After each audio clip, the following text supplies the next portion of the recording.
السلام علیکم ورحمۃ اللہ وبرکاتہ۔ الحمد للہ رب العالمین وصلی اللہ وسلم وبارک علی عبدہ ورسولہ نبینا محمد وعلی آلہ وصحبہ اجمعین وسلم تسلیما کثیرا، اما بعد۔ اللہ تبارک و تعالیٰ کا ہم شکر ادا کرتے ہیں کہ اللہ کی توفیق سے ہمیں یہاں پر جمع ہونے کا موقع ملا، خیر کی بات، بھلائی کی بات سننے اور سیکھنے اور انشاءاللہ اپنے عمل میں لانے کے لیے۔ اس کے بعد میں نہایت شکر گزار ہوں ام شمس اکیڈمی اور اس کے تمام منتظمین کا، بالخصوص ڈاکٹر شمس صاحب کا، انہوں نے یہاں پر مجھے دعوت دی اور آپ کے ساتھ یہاں پر اس بھلائی کی بات کو شیئر کرنے کا ایک موقع دیا۔ آج کی انشاءاللہ ہماری جو یہ ورکشاپ ہے اور یا مختصر پریزنٹیشن ہے، اس کا عنوان ہے کہ آپ صلی اللہ علیہ وسلم کے طریقہ تعلیم اور تربیت، آپ صلی اللہ علیہ وسلم کا طریقہ تعلیم اور تربیت۔ ہم اگر اپنی امت کے بارے میں بات کریں تو اس کا ایک نام دنیا میں مشہور ہے، عرب لوگ استعمال کرتے ہیں کہ یہ امت اقرا تھی، یعنی پڑھنے والی امت۔ اور امت اقرا کا جو کانسیپٹ ہے وہ حاصل ہوا ہے ہمارے اوپر نازل ہونے والی، ہمارے پیارے رسول صلی اللہ علیہ وسلم پر نازل ہونے والی پہلی وحی سے، جو کہ ہم سب جانتے ہیں کہ اقرا پڑھیے۔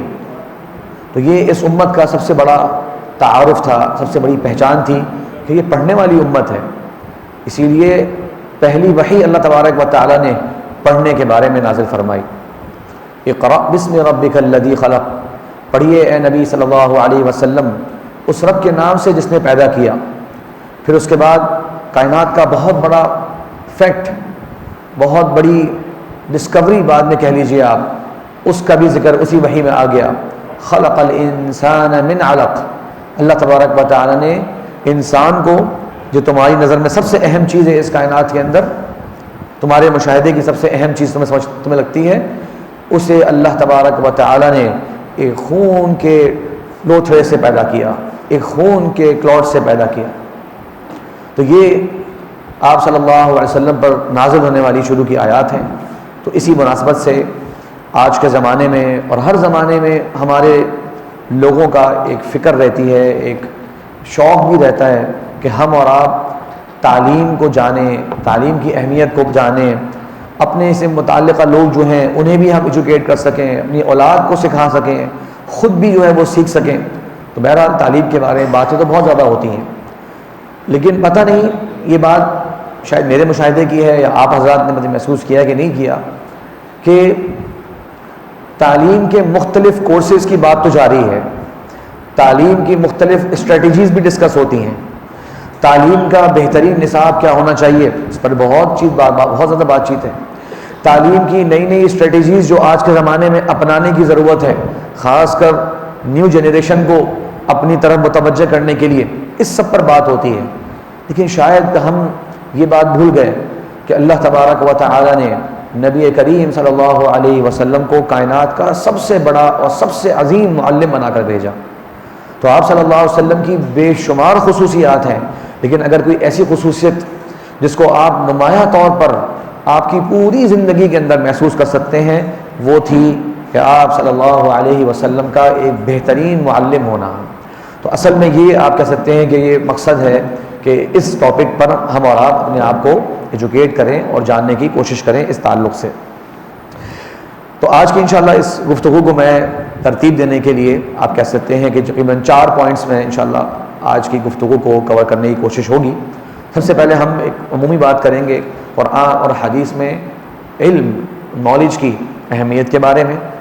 اس کے بعد آپ صلی اللہ علیہ وسلم نے اس تعلیم کا بندوبست کیسے کیا، آپ کے زمانے میں کیا تعلیم کو اتنی اہمیت حاصل تھی جتنی مثال کے طور پہ آج کل ہم سے باتیں کرتے ہیں، یا یہ کوئی ایک سیکنڈری چیز تھی اس سوسائٹی کے اندر، اس پہ بات کریں گے انشاءاللہ۔ تیسرا بڑا ایک دلچسپ سیکشن ہے آپ کہہ سکتے ہیں گفتگو کا، کہ کیا کریکلم ہوا کرتا تھا، کیا کورس ہوا کرتا تھا اللہ کے رسول صلی اللہ علیہ وسلم کے زمانے میں۔ اور آخری اور اہم ترین بات، یا کہہ لیجئے کہ آج کی تمام گفتگو کا جو نچوڑ ہے اور اصل مقصد ہے، کہ آپ صلی اللہ علیہ وسلم کے طریقہ تعلیم و تربیت کے کیا نمایاں خصوصیات تھیں، کیا مین فیچرز تھے جس کی روشنی میں ہم آپ صلی اللہ علیہ وسلم کا طریقہ تعلیم و تربیت سمجھ سکتے ہیں۔ تو میں امید کرتا ہوں انشاءاللہ یہ موضوع آپ کے لیے انشاءاللہ کہیں نہ کہیں سیکھنے کا اور بہتری کا سبب بنے گا۔ آج کی تلاوت جو ہم نے سنی، قاری صاحب تلاوت فرما رہے تھے تو انہوں نے یہ آیت بھی تلاوت کری اور یہ بڑی عظیم آیت ہے۔ فرمایا اللہ تبارک و تعالیٰ نے لقد من اللہ علی المؤمنین، تحقیق اللہ تعالیٰ نے ایمان والوں پر بہت بڑا احسان عظیم فرمایا۔ دیکھیے اللہ تعالیٰ اپنے کائنات کی کتنی ساری چیزیں میرے اور آپ کے لیے ہیں، ہر چیز اللہ تعالیٰ نے میرے اور آپ کے لیے مسخر کر دی نا، اسے ہم اللہ کی نعمتیں کہتے ہیں۔ لیکن یہ من کا جو لفظ ہے یہ آتا ہے بہت بڑے احسان کے لیے۔ دنیا میں ایک شخص آپ سے کہے کہ یہ میرا آپ پر بہت بڑا احسان ہے، آپ فوراً سے جو ہے اس کی طرف منتبہ ہو جاتے ہیں، متوجہ ہو جاتے ہیں کہ کیا بات کرنے والا ہے، وہ یقیناً بہت بڑی بات ہوگی۔ یہ تو نہیں ہوگا کہ کبھی اس نے مجھے کھانا کھلا دیا تھا تو کوئی بہت بڑا احسان ہوا، نہیں، کوئی بہت بڑی بات کرنے والا۔ تو کائنات کا رب اللہ تبارک و تعالیٰ جب یہ فرما رہے ہیں کہ اللہ تعالیٰ نے ایمان والوں پر بہت بڑا احسان کیا، تو اس کا مطلب بہت بڑی بات کا ذکر آگے آ رہا ہے، اور وہ کیا ہے؟ اذ بعث فیہم رسولا من انفسہم، اللہ کا احسان، بہت بڑا احسان وہ یہ تھا کہ لوگوں میں سے ہی ان کی طرف اپنا ایک پیغمبر بھیجا، اپنا پیغام جو اللہ چاہتا ہے کہ بندوں تک پہنچ جائے وہ پیغام لے کر اللہ تعالیٰ نے ایک رسول کو بھیجا اور آسانی کر دی۔ من انفسہم، ان میں سے تھے، ان کی باتیں سمجھ میں آئیں گی، ان کے طور طریقے جانتے ہوں گے، ان سے اپنے آپ کو ریلیٹ کر سکتے ہیں، ان کو اپنا رول ماڈل، اپنا آئیڈیل شخصیت بنا سکتے ہیں۔ من انفسہم، ان میں سے تھے۔ اب رسول آئے کس کام کے لیے تھے یہ آپ نے نوٹ کرنا ہے۔ یہاں پر اس آیت میں رسول کی 4 ڈیوٹیز بیان کی جا رہی ہیں۔ پہلی ڈیوٹی یتلو علیہم آیاتہ، تلاوت کرتے تھے اللہ تبارک و تعالی کی آیات کی۔ تلاوت کیا کرتے تھے؟ اللہ تبارک و تعالی کی آیات کی جو اللہ نے نازل فرمائی۔ نمبر 2 وَيُزَكِّيهِمْ، اور ان کا تزکیہ کرتے۔ تزکیہ کا لفظ سنتے رہتے ہیں آپ حضرات، مانوس ہوں گے۔ تزکیہ نفس کافی کامن ٹرم ہمارے استعمال ہوتی ہے، مطلب پیوریفیکیشن، پاکیزگی، کہ دلوں کی صفائی۔ خالی آیات پڑھ لینا اور آیات پڑھا دینا یہ خالی ڈیوٹی نہیں تھی، آیات پڑھ کے سنائی۔ دوسرے نمبر پر ان کا تزکیہ کیا، یعنی کہ ایسی خوبصورت باتیں کری کہ جس سے ان کے دل پاکیزہ ہو جائیں، غلط خیالات دل سے نکل جائیں، اچھے خیالات ان جگہ پر آ جائیں۔ پہلا بہت لمبا موضوع ہے۔ تیسری بات جو آج ہمارے ٹاپک سے ریلیٹڈ ہے وہ ہے وَيُعَلِّمُهُمُ الْكِتَابَ۔ نوٹ کیجئے، تلاوت کرنا آیات کی اور چیز تھی، کتاب کی تعلیم دینا اور چیز تھی۔ یہ بہت اہم بات ہے ہمارے سب کے سمجھنے کی۔ آج تک بھی ہم لوگ، یا ہم میں سے ایک بہت بڑی میجورٹی، وہ قرآن کی تلاوت تک تو اپنے آپ کو سمجھتے ہیں کہ یہ حق بھی ہے، آنی بھی چاہیے، بچپن سے بچوں کو پڑھا بھی دیتے ہیں، گھروں میں ہمارے قاری صاحب اور قاریہ حضرات صاحبات ان کے آنے کا بھی ایک رجحان ہوتا ہے، جو کہ یقیناً بہت اچھی بات ہے، بہت قابل تعریف بات ہے اور ہونا بھی چاہیے۔ لیکن یہ جو باقی چیزیں ہیں، آپ صلی اللہ علیہ وسلم کی بعثت کا مقصد خالی قرآن کی تلاوت تو نہیں تھا۔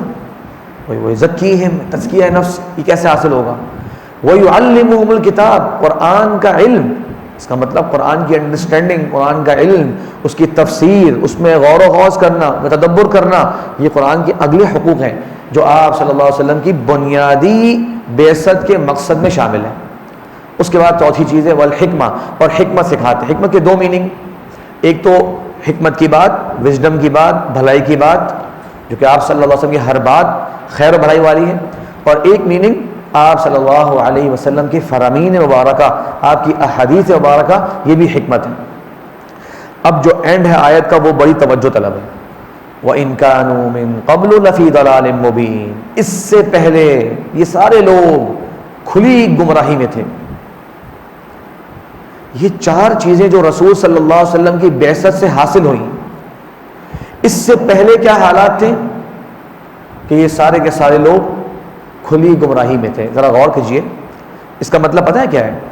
کہ میرا اور آپ کا اور انسانیت کا اگر آپ صلی اللہ علیہ وسلم کے بھیجے جانے والے ان 4 مقاصد سے at any level, minimum level کہہ لیجیے آپ، اگر تعلق نہیں ہے، نہ ہم قرآن کی تلاوت میں انوالو ہیں، نہ ہم تزکیہ نفس قرآن کے ذریعے کر رہے ہیں، نہ ہم قرآن کی تعلیم حاصل کر رہے ہیں، نہ ہم آپ صلی اللہ علیہ وسلم کے بتائے ہوئے فرامین سے حکمت اور اپنے لیے رہنمائی حاصل کر رہے ہیں، تو اللہ تعالیٰ نے بتایا اس سے پہلے تو سارے کے سارے لوگ کھلی گمراہی میں تھے۔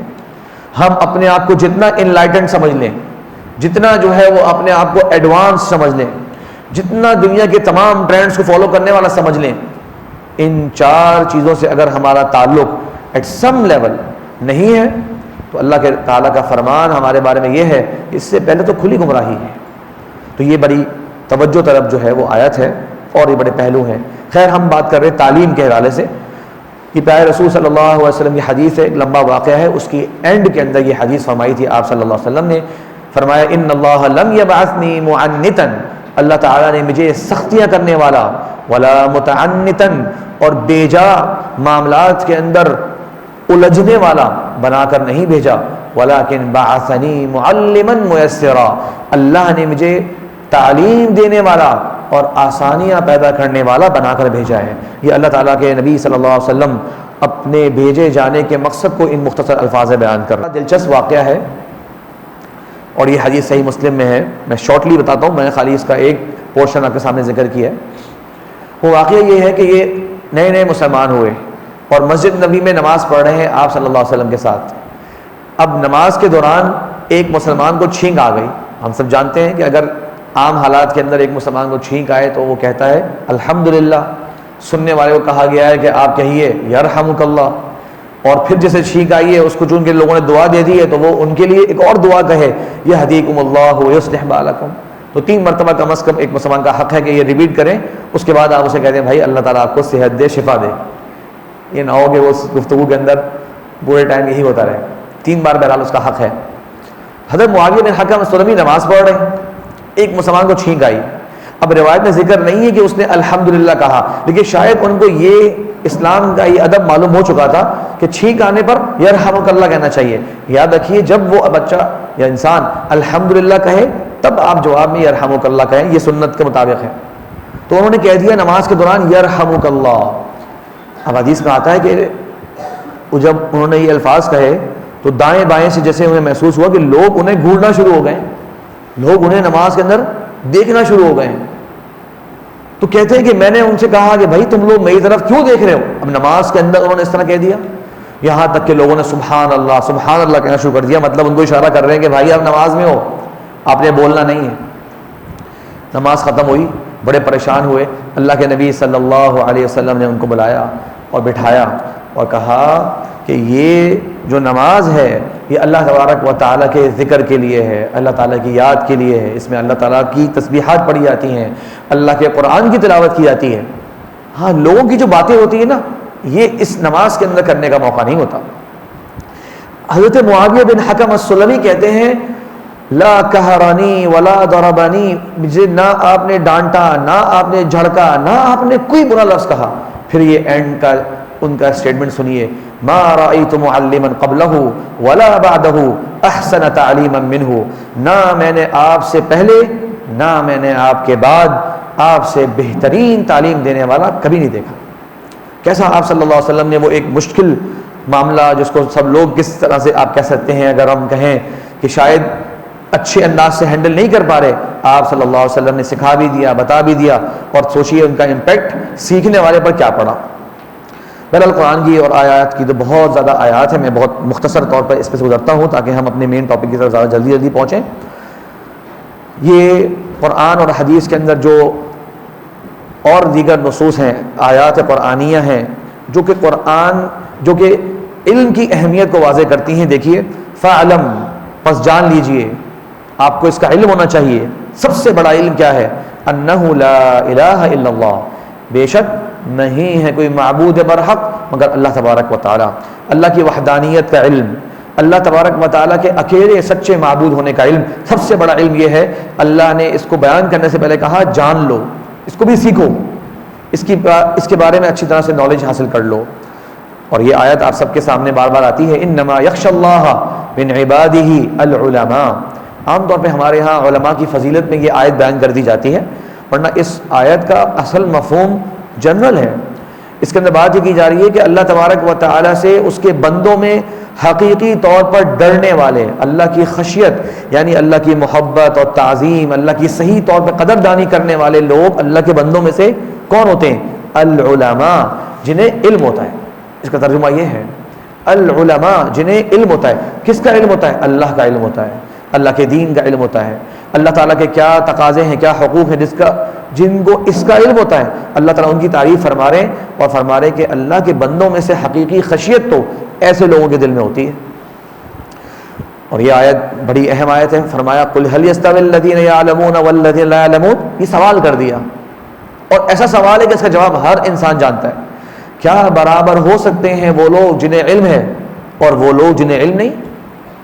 ہر انسان جانتا ہے، کوئی کمپیریزن ہی نہیں، کوئی برابری نہیں. اتنی اہمیت ہے اسلام کے اندر علم کے تعلق سے.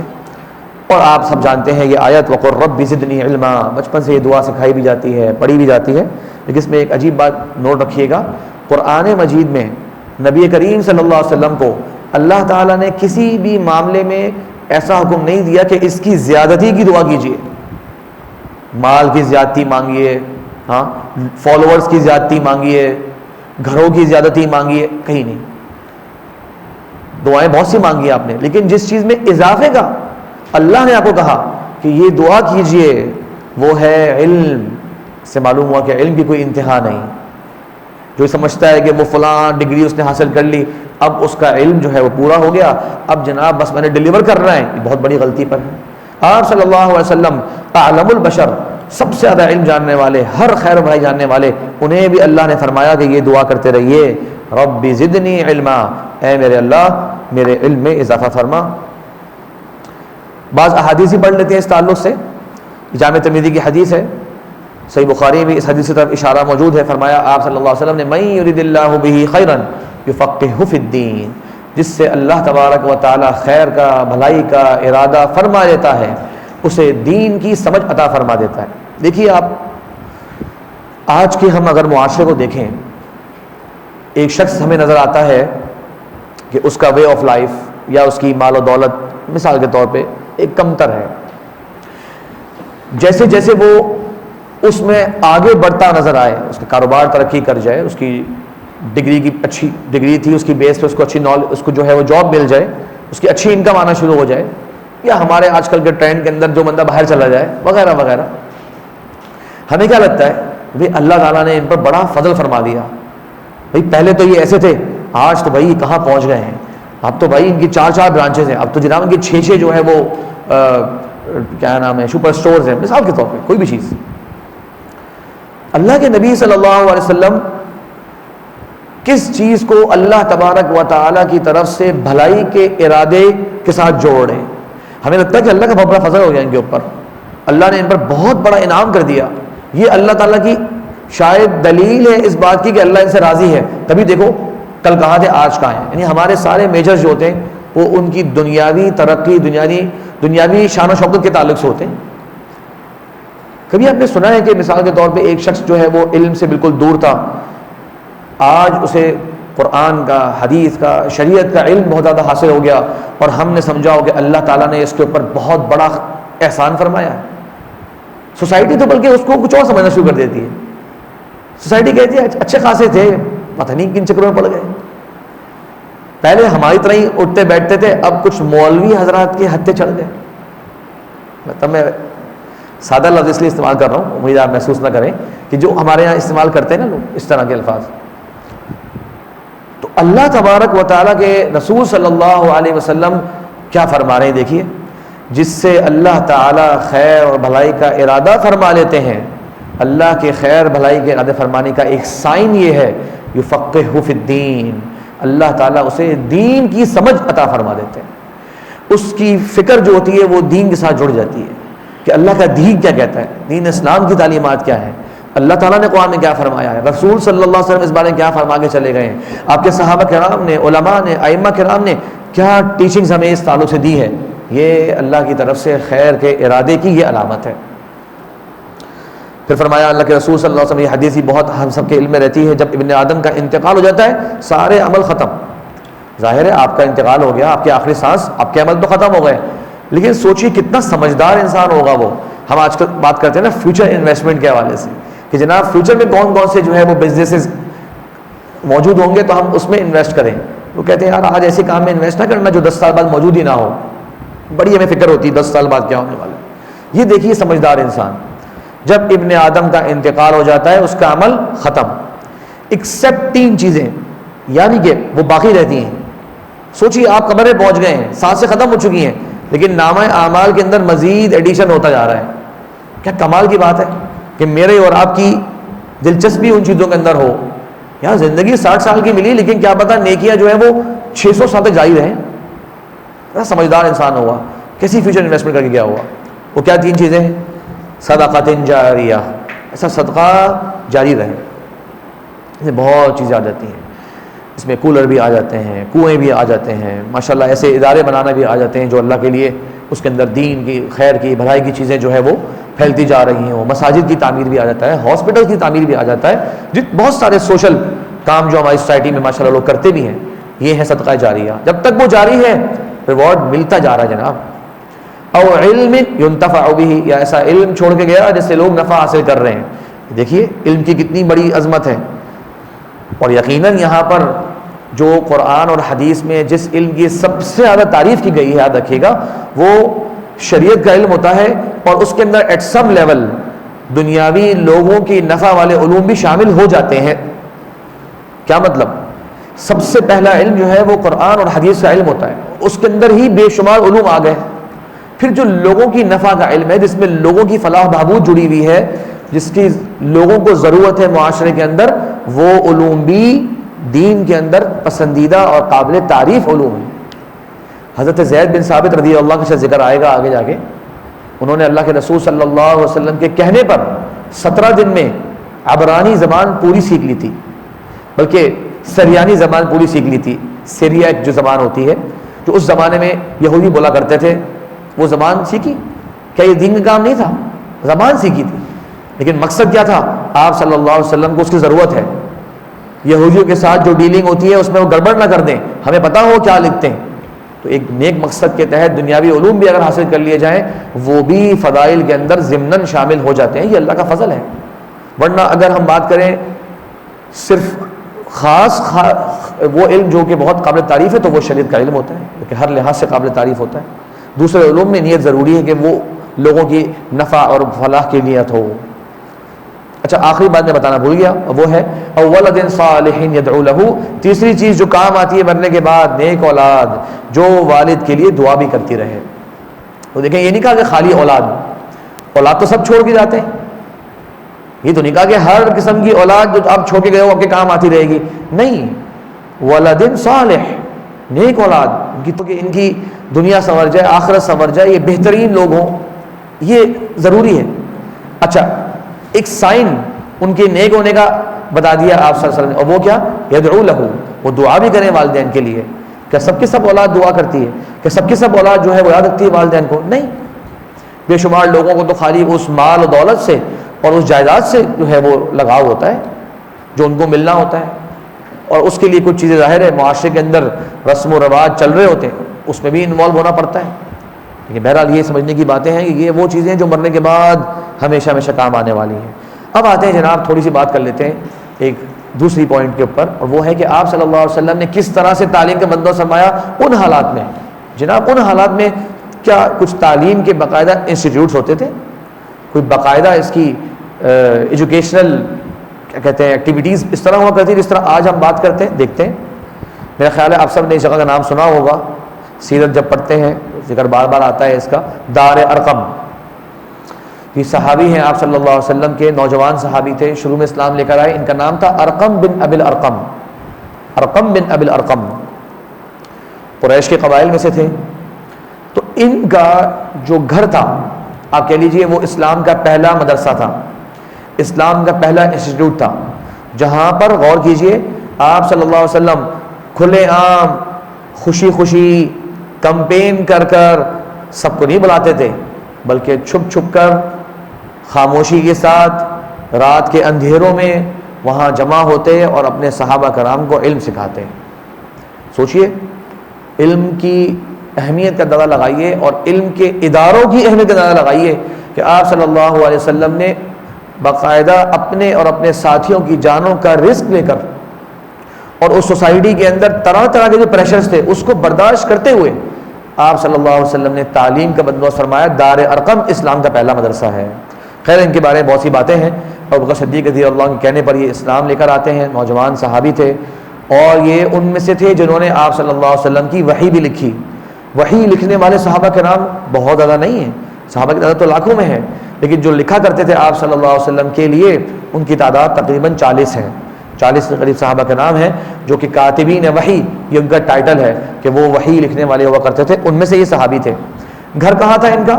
آپ نے آج دیکھا ہے صفا مروہ جو سعی جہاں پہ کرتے ہیں مسلمان حج عمرے کے موقع پر, تو یہ صفا پہاڑ کے قریب ان کا گھر تھا.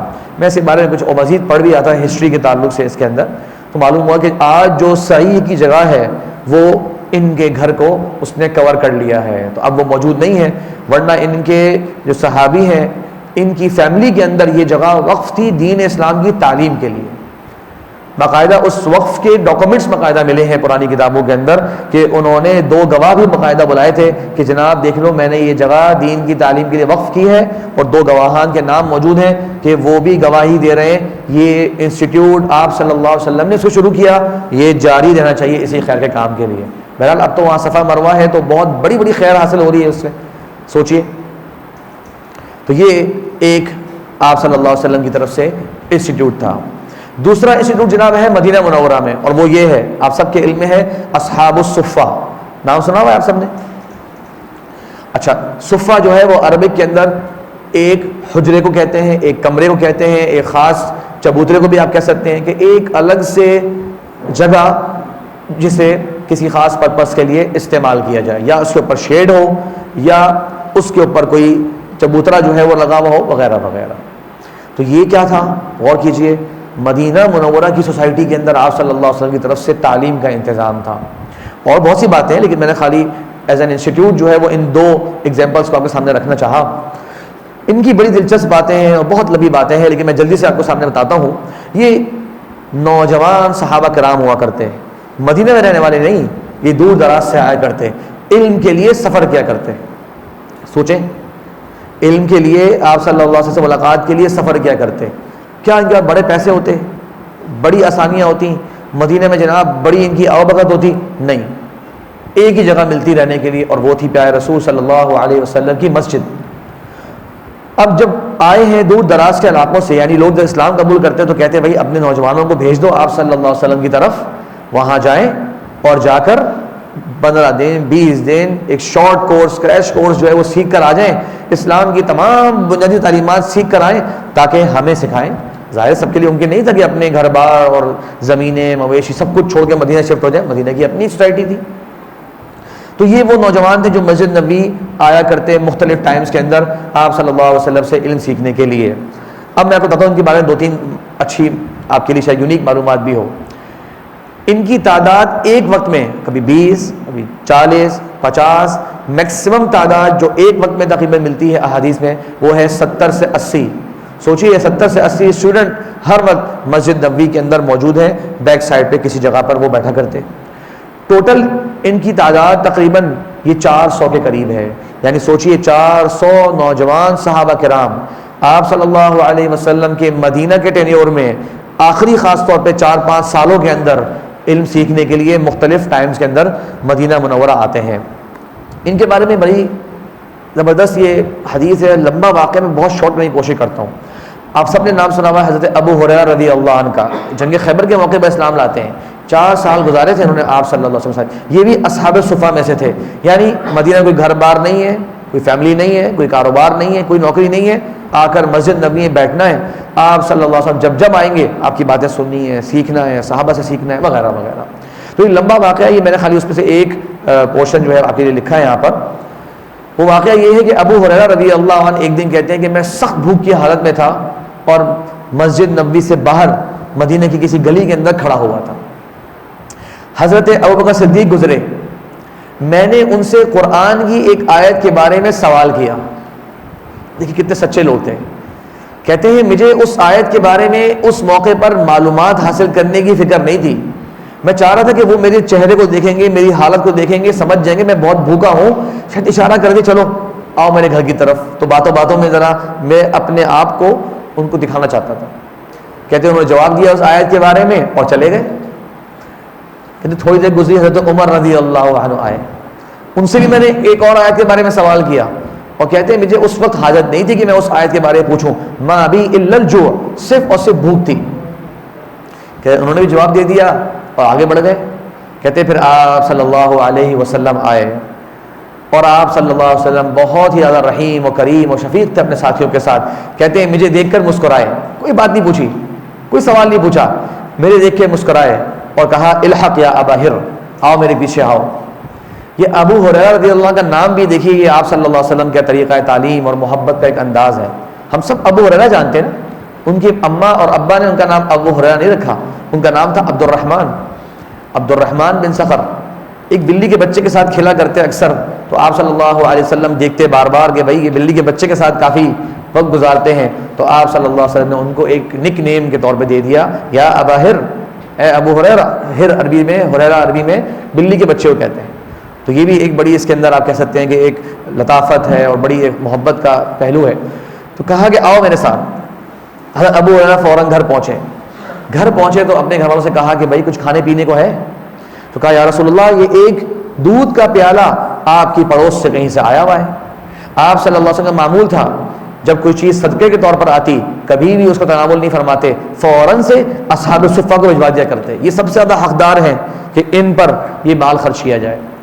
اور جب ہدیہ کے طور پہ کوئی چیز آتی, تحفتاً کوئی چیز آتی, تو خود بھی کچھ استعمال کر لیتے اور اس میں سے بھی ان اصحاب الصفہ کے لیے بھجواتے. سوچیے کتنی قلت کے باوجود کتنا خیال کرتے ان دین پڑھنے والے طلباء کا. اب یہ آیا تھا ہدیے کے طور پہ. حضرت ابو ہریرہ کہتے ہیں کہ اللہ کے رسول نے فرمایا جاؤ ابو ہریرہ جا کر اصحاب صفہ کو بلا لاؤ. صحیح بخاری کے الفاظ ہیں, ابو ہریرہ کہتے ہیں کہ میرے دل میں خیال آیا, اچھا خاصا موقع تھا, میں پی لیتا, آپ صلی اللہ علیہ وسلم پی لیتے, میری اتنی بری حالت ہو رہی تھی, ان کو کچھ اور بعد میں مل جاتا, کوئی اور ان کی ضرورت پوری کر دیتا, ابھی تو میری حالت آپ جانتے ہیں.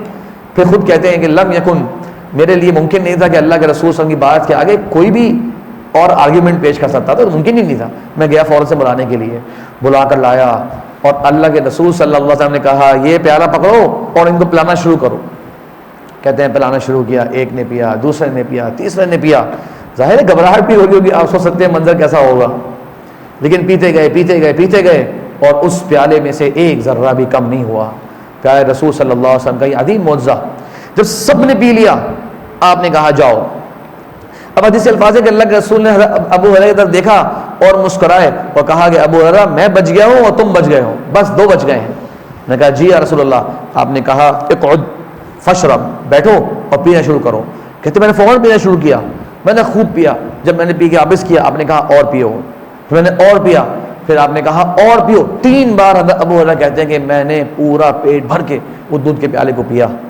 پھر اللہ کے رسول نے کہا اور پیو. میں نے کہا یا رسول اللہ لا اجد له مسلکن, یا رسول اللہ کوئی جگہ ہی نہیں بچی, کہاں ڈالوں, کیسے اور پی سکتا ہوں, بالکل جگہ نہیں. پھر اللہ کے نبی صلی اللہ علیہ وسلم اللہ کا نام لیا اور اس کو پیا. تو خیر اس میں پوائنٹ یہ تھا بتانے کا کہ آپ صلی اللہ علیہ وسلم کس انداز سے اہل صفہ کا اکرام کرتے, کس انداز سے ان کو پڑھایا کرتے, کس انداز سے ان کی فکر کیا کرتے. ان کی بہرحال بہت ساری باتیں ہیں. آخری پوائنٹ اس میں یہ بھی آپ ایڈ کر سکتے ہیں کہ ایک تعلیم کے نظام کی بڑی مشہور مثال آپ سب نے بار بار سنی ہوگی کہ جنگ بدر کے 70 قیدی, کوئی پیسے والا تھا, جناب جائیے اپنے مکہ والے لوگوں سے کہیے پیسہ دیں آپ کو آزاد کروائیں. کچھ کو اللہ کے رسول نے ایسے ہی معاف کر دیا کہ غریب ہیں, یہ نہیں قیدی ہے تو اس کے ساتھ سارے طرح کے مظالم. اور سوچیے آج کے زمانے میں بھی ہمارے یہاں قیدیوں کے ساتھ اس طرح کی مینجمنٹ کا کوئی سوچتا بھی نہیں ہوگا شاید, کہ ایک ایک کو باقاعدہ اس میں سے آپ چیک کریں کہ ہر ایک کی کیا کمزوری کیا صلاحیت ہے اور اس انداز سے اس کے ساتھ اس کی سزا طے کی جائے. اور کچھ ایسے تھے جو پڑھنا لکھنا جانتے تھے. اللہ کے رسول نے فرمایا یہ انصار کے بچے تمہارے سپرد ہیں, جس دن یہ پڑھنا لکھنا سیکھ گئے تم آزاد ہو. دیکھیے آپ صلی اللہ علیہ وسلم کیسے تعلیم کا ایک اہتمام فرماتے تھے. اب آتے ہیں، یہ ایک میں نے کہا تھا آپ کے لیے ایک طرح سی شاید منفرد بات بھی ہو، شاید ہمارا دھیان عام طور پہ مجھے لگتا ہے اس طرف کم گیا ہو. کیا چیز سکھایا کرتے تھے آپ صلی اللہ علیہ وسلم؟ کون سے علوم ہوا کرتے تھے؟ سب سے بڑی بات اور سب سے بڑا علم اور سب سے بڑی خیر وہ تھی اللہ تبارک و تعالیٰ کی کتاب قرآن مجید کی تعلیم.